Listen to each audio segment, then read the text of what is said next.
그리스도의 풍성하신 은혜와 사랑이 늘 함께 하시기를 바랍니다. 오늘 이 아침에는 느헤미야제 10장 1절로 31절까지의 말씀, 생명의 삶 큐티 9월 20일자 말씀입니다.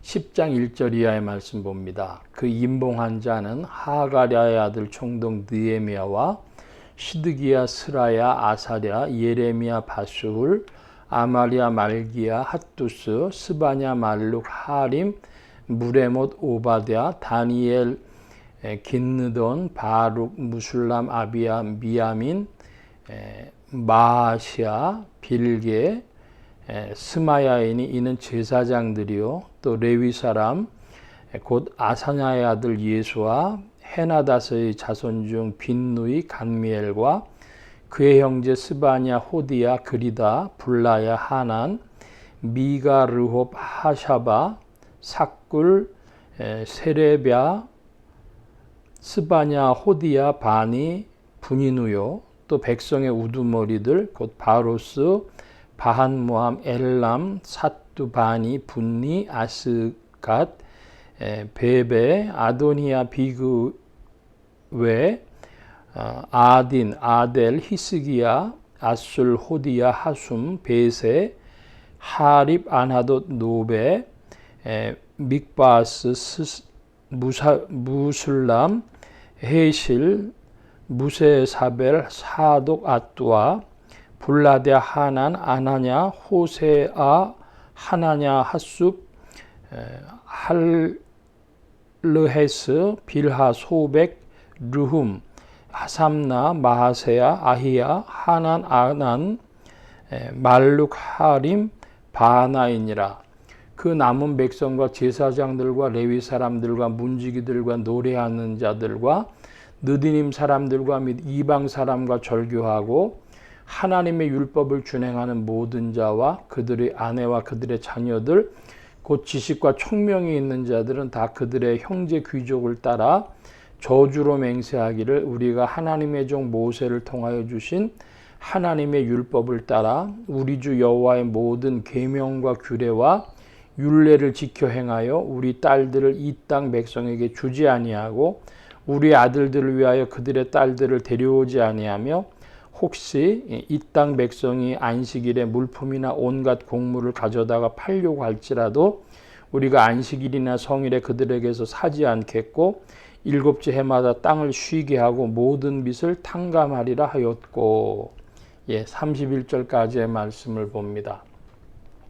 하나님의 앞에서 이제 언약 백성으로 살겠다고 작정하고 임봉한 그런 사람들, 그들의 이름들이 쭉 나오고 또 그 분류가 이제 제사장들, 레위들, 백성의 우두머리들, 그리고 여러 다른 이제 일반 백성들, 그들을 기록하고 있습니다.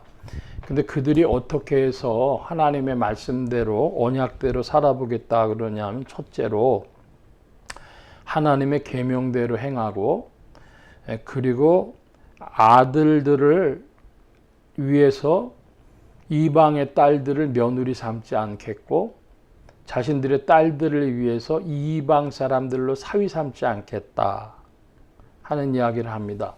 인적인 단절 말하는 것이죠. 두 번째로 경제적인 면에서 안식일에 물품을 사지도 않겠고 또 해마다 땅을 쉬게 일곱 해마다 땅을 쉬게 하고 모든 빚을 탕감하리라고 했습니다. 안식년이죠. 그 안식년의 원리를 가만히 생각해 보면 하나님께서 사람들의 능력의 차이로 말미암아서 경제적인 그 현격한 차이가 발생하겠죠. 그런데 빚을 탕감해 준다. 그리고 7년째 해마다 땅을 쉬게 해주겠다. 이런 것들, 더 나아가 보면 이제 희년도 있죠. 이런 것은 하나님께서 많은 사람들에게 살아갈 수 있는 인권의 그런 보장, 또 더 나아가서 피조 만물도 땅도 쉼을 얻고 그 땅을 기반으로 일하는 사람들도 쉼을 얻고 그런 보장, 그리고 아주 무능력해서 자기 것을 빼앗겼을지라도 다시 돌려받는 보장, 이런 것을 통해서 이스라엘 공동체를 하나님께서 확립하기를 원하셨던 것이고, 그대로 이스라엘 백성들이 안 했기 때문에 그렇게 행하도록 언약을 맺고 임봉하는 것입니다. 오늘날도 지금 금융 문제를 가지고 이야기를 하면 이슬람에게서 경청해야 될 게 있습니다. 그것은 이슬람이 성경과 같은 동일한 맥락의 법으로 이자를 받지 않아요. 은행에서 돈을 빌리면 이자를 받지 않는다. 그 금융업의 핵심이 이자 아니겠습니까? 그래서 우리 한국말은 이자놀이라는 말도 있었고, 혹은 그 대부업을 하는데 월 2부, 1970년대 얘기입니다. 월 2부면은 24%인데요, 연. 그 연 24%는 은행에서 돈을 못 빌리는 사람들이 울며 겨자 먹기로 얻게 되는 이자입니다. 빚입니다. 그런데 우리가 IMF 때는 36%, 60%까지도 올라간 적이 있어요. 연. 그러니까 월 5부 이자죠. 그러니까 그렇게 하면 그 사람이 살아날 수 있겠습니까? 자본주의의 핵심이 금융업인데 금융업의 이자를 근절한다면 어떻게 될까? 그런데 이슬람에서는 최소한 그 이자를 받지 않습니다. 다른 방식의 이제 투자나 지분이라든지 뭐 이런 여러 방식을 통해서 그들의 이익을 보존하는 것인데요. 성경은 분명하게 이자 받지 말라 그랬습니다.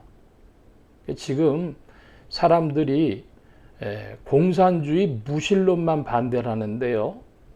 자본주의는 그러니까 하나님께 속했다고 생각하는 사람들이 다수입니다.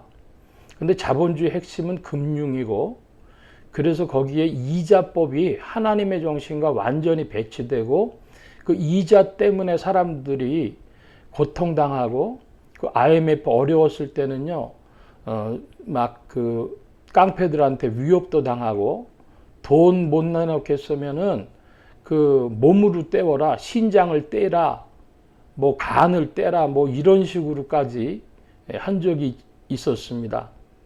그런데 2025년도요, 또 어떻게 될지 몰라요.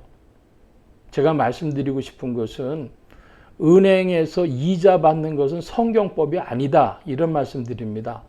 이 얘기를 하면 아주 낯설고 이상한 얘기가 되겠지만 성경은 그렇게 말씀한다는 겁니다. 이자 받지 마라. 땅도 7년에 한 해씩은 놀려라. 빚을 탕감해줘라. 그리고 무능력한 자가 자기 집이나 토지를 그 빼앗겼었으면 50년 지나면 그 원주인에게 돌려줘라, 회복시켜줘라, 이런 것이죠.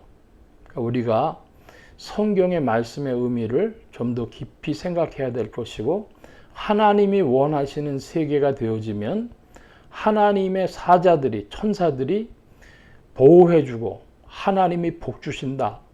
우리가 이걸 믿고 나아갈 때에 하나님 안에서 소망이 더 풍성해질 줄로 믿습니다.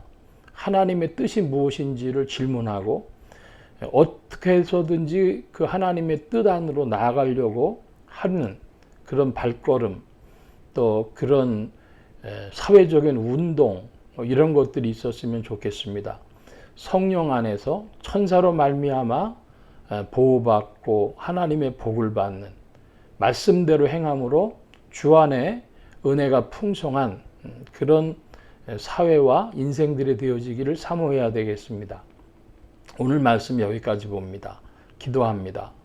만복의 근원 되신 하나님 함께하여 주셔서 우리의 발걸음 인도하사 주 안에 있게 하시고 주님의 원하시는 뜻을 깊이 질문하며 한 개인의 인생과 또한 한 사회 공동체가 어떻게 나아가야 될지 늘 깊이 질문하고 주님의 뜻을 받들어 섬기기를 사모하는 심령들이 더하게 하여 주옵소서. 성령께서 지도하시고 인도하시기를 구하고 감사하며 의지하올 때 예수 그리스도의 이름으로 기도하옵나이다. 아멘.